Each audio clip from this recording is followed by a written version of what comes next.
Pasamos de González a otro González, a Ángel. Yes. Ángel es profesor de bachillerato, profesor de secundaria, también es colaborador, profesor de la Fundación Zubiri y también es alumno de esta casa, está haciendo el doctorado con nosotros también sobre la filosofía de Zubiri. Así que, Ángel, Muchas gracias. Lo primero quería dar gracias a Noé y a Tomás por organizar el congreso, a la Fundación Ortega, que creo que también está detrás de esto, y por darme esta oportunidad. Y después también decir que me he sentido muy acogido en esta casa desde el primer día que llegué, que por dos motivos, sí, tiene que ver un poco con mi conferencia. Por un motivo porque se respira un aire de mucha pluralidad filosófica y eso me encanta. Es decir, aquí se respeta que hay muchas formas de hacer filosofía, no una única forma, y se escuchan, se acogen y se reciben, ¿no? Porque yo he estado en seminarios donde estaba hablando sobre la inteligencia animal, una investigadora que le han publicado su libro en inglés maravillosa y tal, y seminarios de estética donde están haciendo cosas muy diferentes. Y ese ambiente plural creo que es precisamente la universidad, ¿no? Todos podemos, de alguna manera, considerar que filosofía no solo es lo que yo hago, sino hay muchas formas de hacer filosofía. Y bueno, aunque no estemos de acuerdo, nos respetamos. Vale, yo voy a hacer una cosa muy curiosa que es el concepto de irrealidad. Vamos a hacerlo rápidamente. O sea, pero la ficción del curso este que también ha tocado Antonio, a mí me interesa mucho el concepto de ficción. Y voy a decir por qué. Lo primero, quiero situar el curso en su contexto, porque me parece importante. Es decir, ya que han hecho referencia a Ortega, y aquí hay gente que sabe muchísimo de Ortega, no es mi campo, yo me muevo más en cuestiones sobre Hegel y Heidegger, pero aquí se ha hecho referencia a Ortega, esa idea de que si no me salvo yo, si no se salva la circunstancia también. Entonces, la circunstancia de este libro. Este libro se publica en 1967. ¿Y por qué se publica en 1967?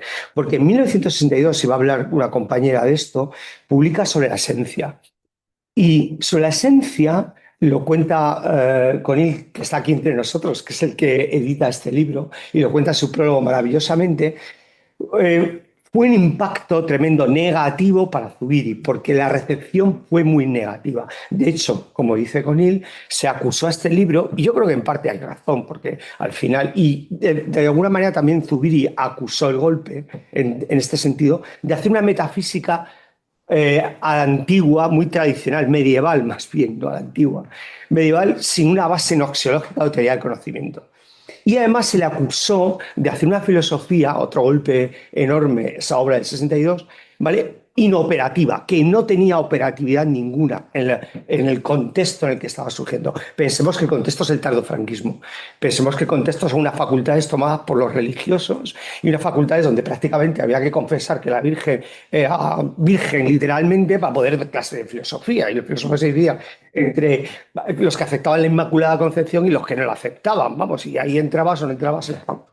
Entonces, claro, ese ambiente que era real, opresivo, ¿no? Opresivo, pues al principio yo creo que aquí está el descontrol de Zubiri. Al principio se podía pensar que el franquismo iba a durar poco. De hecho, la esperanza después de la Segunda Guerra Mundial y tal, bueno, pues, y de los que pierden los nazis, los fascismos y tal, bueno, pues ahora ya España se va a quedar aislada y va a entrar aquí la democracia, va a haber cambios, la universidad también se va a abrir. Pero claro, llegan los años 60, y esto no cambia. Y Zubiri yo creo que esa obra le pilla con el pie cambiado.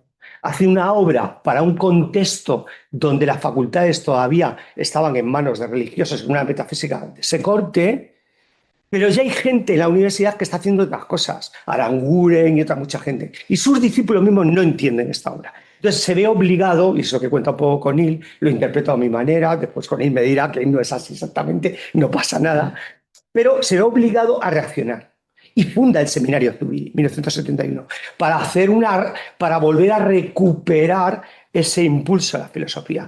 Pero además escribe dos libros, 1967, este libro, para decir que la realidad no es una cosa externa a la mente, la realidad no son cosas, la realidad ni siquiera son sustantividades, genial, o sea, porque él mismo se enmienda en parte, y escribe en 1968 Estructura dinámica de la realidad, que es la que va a coger ella Curia para decirle, aquí hay operatividad, porque vamos a hacer una filosofía histórica de la liberación desde aquí. Entonces eso le abre a Zubiri a otros contextos. Bien. Pero yo creo que además este libro también abre a otro contexto. Y aquí es donde, o sea, una cosa es dónde se escribe el libro y otra cosa, desde dónde yo leo el libro. Yo voy a contar desde dónde lo leo y cuál es mi interés de este libro, porque creo que también así se hace filosofía. Bien, ¿desde dónde lo leo yo? Y voy a nombrar a alguien que no es muy habitual nombrarlo en los cursos de Zubiri Meresaú, pero no sé si en otros cursos, a Mark Fisher, un libro que yo recomiendo a todo el mundo que lo lea, Realismo capitalista. ¿Hay alternativa? No hay alternativa, es el título. Desde aquí lo leo yo, desde aquí leo yo la ficción.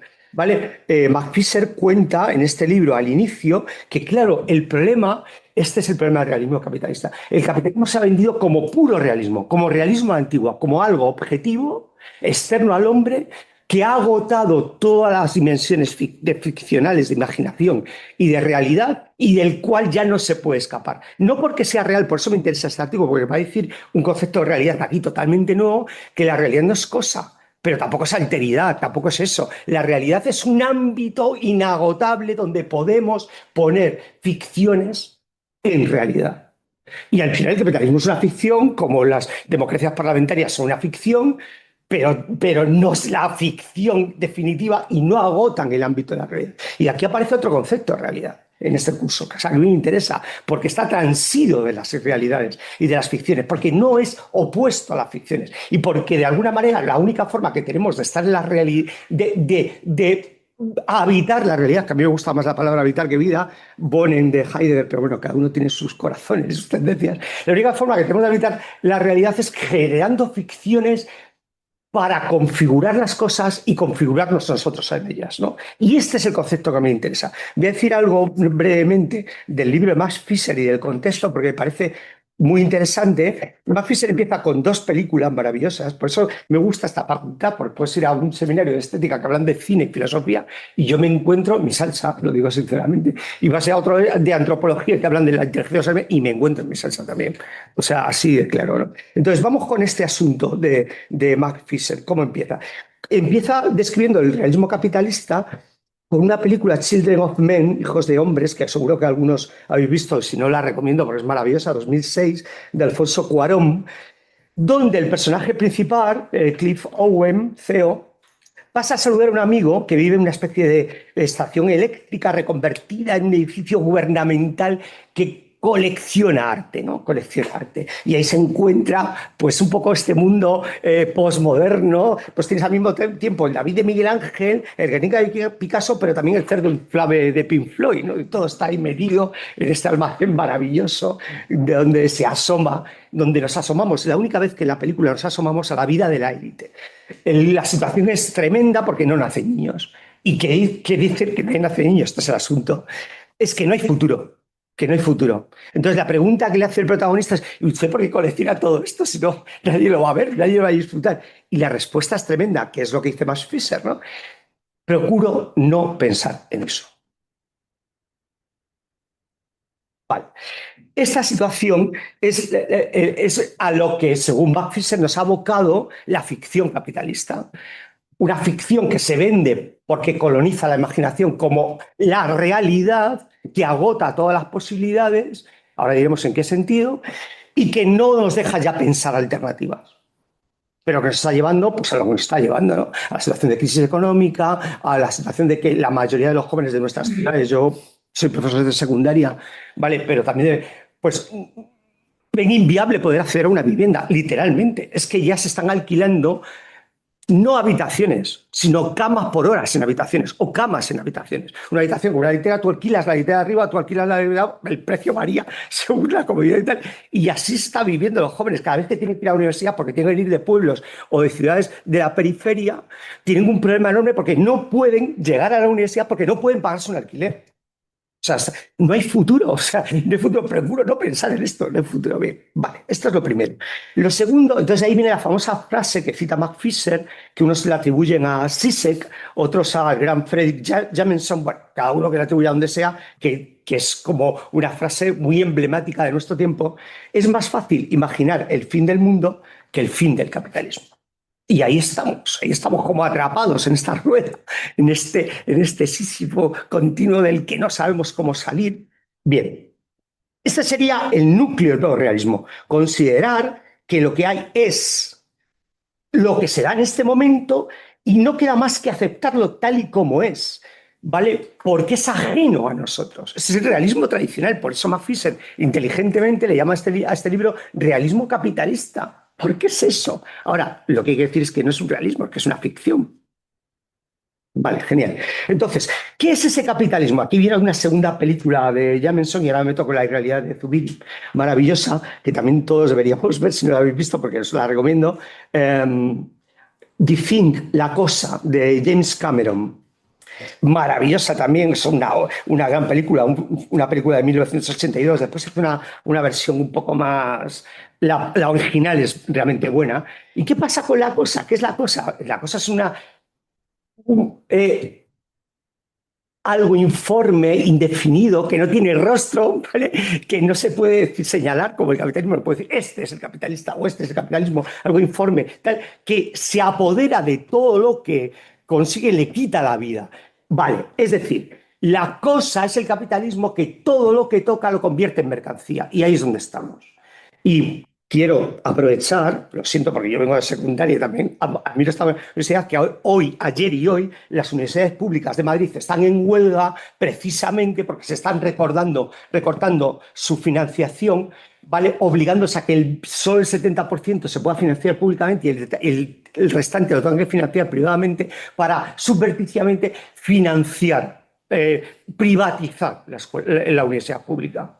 ¿Vale? Y de alguna manera derivar todos esos recursos hacia la privada. Es decir, esto es lo que decía el capitalismo, convertir sectores que no eran mercancía en mercancía, sea la educación, sea la sanidad, el tema de los cribados, sea, no sé, los cuidados, sea las residencias de nuestros ancianos. Mi madre estuvo en una residencia en un momento privado porque no había posibilidad, porque no había plazas públicas privadas y aquello fue un horror escaso de personal, con muchas dificultades. Bueno, este es el asunto. La pregunta, y desde aquí yo leo a Zubiri, esta es mi idea, es decir, un texto para que viva, un pensamiento para que viva, hay que ponerlo en las circunstancias. Y ahí es donde empieza a mostrar rostros, el texto, el pensamiento, facetas, rostros que no están a simple vista. Bien, rápidamente. Entonces, vale, me interesa la ficción. Me interesa la ficción. Entonces, la pregunta de la ficción la empieza, ¿cómo la afronta en este texto Zubiri? De forma muy inteligente, como haría Aristóteles.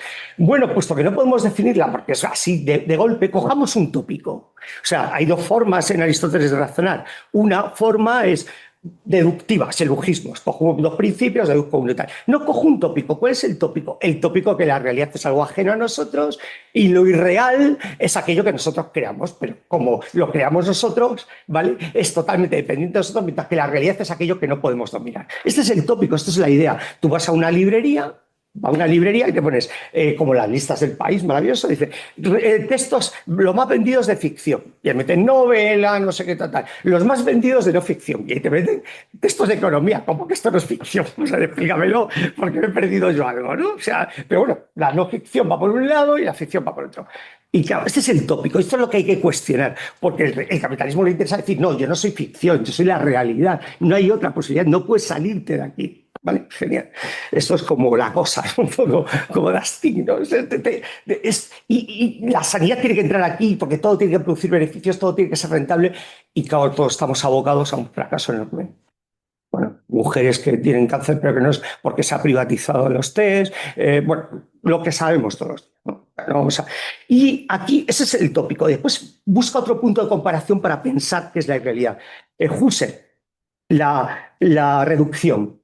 Bueno, modestamente lo voy a decir directamente. Muchas veces yo tengo la sensación, lo digo en lo que yo conozco, que Zubiri no llega a entender del todo a Husserl y no creo que llegue a entender del todo la reducción. Y aquí es una prueba de ello. Él dice que la reducción lo que hace es, porque pone en suspensión la urdoxa, ¿vale?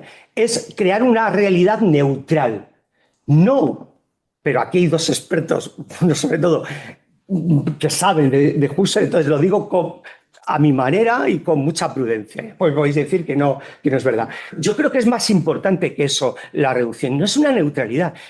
Para mí la reducción es una gran herramienta crítica, por lo que hace es suspender la opinión, suspender la creencia de que las cosas son así y se les debe dar certeza y que existen de forma inequívoca de esa manera. Y al suspenderla generas un espacio de crítica. Es una gran herramienta de crítica. La reducción, en mi modo de ver, al poner en suspensión la doxa, la opinión común, la creencia que existe una realidad ahí afuera, independiente de nosotros, que tiene una sociedad, al suspenderla te permite no neutralizarla, sino someterla a crítica. Bien, genial. Entonces, esto es lo que va a hacer en parte Zubiri, porque dice que tampoco cree en la neutralidad. Bien, voy rápidamente, 5 o 6 minutos, a meterme de lleno en el concepto de ficción y por qué me parece importante. Zubiri analiza 3 conceptos de ficción. El primero, la ficción como ente de razón o ente intencional. Aquí, intencional no se refiere a la intención husserliana, no. Se refiere a algo previo, a la intención de los... Porque, claro, el tema de intención viene de la moral, viene de la voluntad, viene de los tratados de ética, de la Edad Media, o sea, no se refiere a eso, se refiere a eso, no a lo que dice Husserl, ¿vale? Entonces, ¿qué quiere decir? Que la ficción no es real porque se agota, su ser se agota el ser que le da el que crea la ficción. No sé, Don Juan pues se agotaría, o Don Juan, o que por cierto no cita Unamuno, es otra cosa impresionante, no cita Niebla, esto sería maravilloso para... Vale, pues el personaje se agota en lo que el autor o la intención pone. Ya, pero ¿qué pasa cuando el personaje se revela contra el autor en Niebla? Esto sería interesante pensarlo, como lo piensa Unamuno, pero aquí Unamuno no lo pone en circulación, cosa que me parece asombrosa, cuando es un lugar fundamental para pensar la irrealidad, Unamuno y su Niebla, ¿vale? Pero bueno, se agota. Dice, esto no es verdad, ¿vale? Básicamente, porque, por ejemplo, pensemos en el sistema capitalista. El sistema capitalista, este sistema por el cual todo se convierte en mercancía para generar beneficios, los beneficios se reinvierten otra vez para generar otras mercancías y se necesita una mercancía especial que se le trata como mercancía, que es el asalariado. Nunca, el trabajo no siempre tomó forma asalariado. O sea, en gran parte de la historia de Occidente no había muchos asalariados. Esto es una forma concreta ficcional de ponerla en realidad, ¿vale? Bueno, pues eso no se agota, no se agota ahí. Y lo que dices sobre todo, me estás diciendo que es fruto de una intención, sí, pero no me dices lo que es la ficción. Me dices que la ficción fruto de una intención de la gente. Pero ¿qué es la ficción? Luego, esta concepción de como ficción, como intención, es insuficiente. El segundo dialoga con Aristóteles, ahora diré lo que me parece nuclear, y esto estará ahí escrito y tal, con Aristóteles el concepto del fantasma. No voy a entrar en ello, la percepción te da fenómenos. Bueno, aquí recomiendo que leáis las páginas, en mi caso de Heidegger, y ya voy acabando, famosas sobre el fenómeno de ser y tiempo en Science, maravillosas, que es el fenómeno, un análisis brutal de unos parágrafos muy densos. Bueno, pero la percepción te da fenómenos, algo que se muestra, y la imaginación que te daría, no el fenómeno, sino el recuerdo de un fenómeno. Es decir, una cosa es que yo tengo aquí una persona que estoy viendo, pero cuando yo desvío la atención de esa persona, lo que me queda es una mera imagen que es débil, que puedo disponer de ella como quiera y que no tiene materialidad. Ya, pero por ejemplo, o sea, en el año, voy a poner un ejemplo de capitalismo que me parece interesante. La primera sociedad anónima se crea en Holanda en los años 1600 y pico, la compañía de las Indias, ¿vale? La crean unos asociados poniendo capital y dura hasta 1800 y pico, o sea, bien. Una vez eso no es ni débil, ni material, ni puedo, una vez generada, disponer de ella como me dé la gana. Tiene una entidad y una poderosidad que se impone ya. Vale, entonces tampoco sería suficiente. Y entonces, la tercera es que la ficción es carente de realidad. Vale, no, entonces ya voy al grano. ¿Qué sería la ficción? Que hace algo muy inteligente. La ficción no es irrealidad, sino es un proceso de irrealización. Y aquí es donde, aunque no lo dice, está Husserl claramente. O sea, la realidad es el resultado de un proceso, la irrealidad es el resultado de un proceso de irrealización, ¿vale? Ahora lo diremos. Esto lo explica mejor en el curso de 53 que es donde están las mejores páginas sobre Husserl y el concepto de reducción, vale, es un proceso de realización que tiene dos momentos, y con esto ya acabo. El primer momento es qué es lo que se realiza. No se realiza el mundo, no se realiza la realidad, porque la realidad es un puro ámbito inagotable donde se pueden ir acogiendo cosas, porque el sujeto humano es sentiente, tiene impresión de contenido, pero es inteligente y genera y se enfrenta a esas cosas como algo que no pongo solo yo, que están ahí de alguna manera es suyo, ¿vale? Entonces, lo que se realiza es el contenido, que es lo que diría Husserl, lo que se realiza es el contenido, y juego con el contenido. Y ese contenido lo configuro de muchas maneras. ¿Y cuál es el segundo paso? El contenido con el que juego, que no se ha salido de la realidad, que sigue estando en la realidad, porque lo único que he hecho es suspender su carácter de ajeno a mí, y de como algo inevitable, después lo pongo en la realidad. Pero una vez puesto en la realidad, reobra sobre mí y me condiciona. Y ya termino. ¿Dónde podemos ver cómo el capitalismo ha condicionado? Bueno, está condicionando, ¿vale? Hay una tercera parte que es la experiencia. O sea, la aprobación de esa experiencia. ¿Qué está pasando en los sujetos humanos cuando todo se está convirtiendo en mercancía? ¿Cómo nos está afectando? Y quien lo más está padeciendo son la gente joven, pero no solo los ancianos en las residencias y tal. Entonces, este es el punto de realidad que a mí me interesa. ¿Es una ficción? No es inevitable. La realidad no se agota porque podemos generar otras ficciones, y este es el aspecto crítico del concepto de realidad que a mí me gusta, y el aspecto que yo creo que hay que darle una vuelta y donde Zubiri puede tener mucha actualidad. Ya lo dejo aquí.